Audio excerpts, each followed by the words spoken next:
Pemirsa, salah satu hal mendasar dalam revolusi pendidikan Indonesia saat ini adalah literasi dan numerasi. Namun demikian, pandangan umum terhadap literasi dan numerasi masih berkutat seputar kampanye atau gerakan. Hal yang diabaikan oleh gerakan literasi adalah peletakan fondasi-fondasi literasi di lembaga prasekolah. Akademisi Iwayan Artika menyampaikan terjadi pandangan yang keliru bahwa peserta didik di lembaga persekolahan tidak tersentuh oleh gerakan literasi mengingat mereka belum bisa membaca. Memang tidak berlebihan jika dikatakan bahwa literasi identik dengan tulisan dan membaca. Pengertian ini benar adanya jika diterapkan pada kelompok sosial yang sudah melek aksara dan angka, namun tidak tepat untuk kalangan anak-anak yang belum bisa membaca dan mengenal angka dalam hidupnya.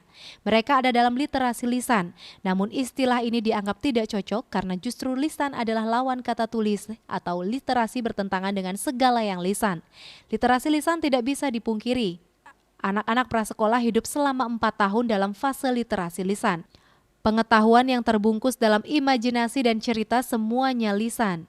Orang tua mendongeng adalah hal yang paling umum dan universal dalam fase literasi lisan. Karena itu untuk membangun literasi tulis harus dimulai dengan literasi lisan. Literasi lisan adalah jembatan penting menuju literasi atau literasi tulis. Ada beberapa program literasi lisan anak prasekolah. Yang paling awal adalah mengenal buku. Jangan katakan sebuah buku adalah buku, tapi tunjukkan dan dekatkan kepada anak-anak suatu benda yang sedemikian rupa bahwa itu adalah kertas yang ditumpuk. Ada sesuatu dalam kertas yang dibendel itu, mungkin saja gambar yang anak-anak kenali. Tumpukan kertas itu dilapisi oleh kertas yang tebal. Pada bagian ini ada gambar dan tulisan. Jangan paksa anak menerima itu adalah tulisan. Yang terpenting anak-anak akrab dengan benda yang sedemikian rupa itu adalah buku.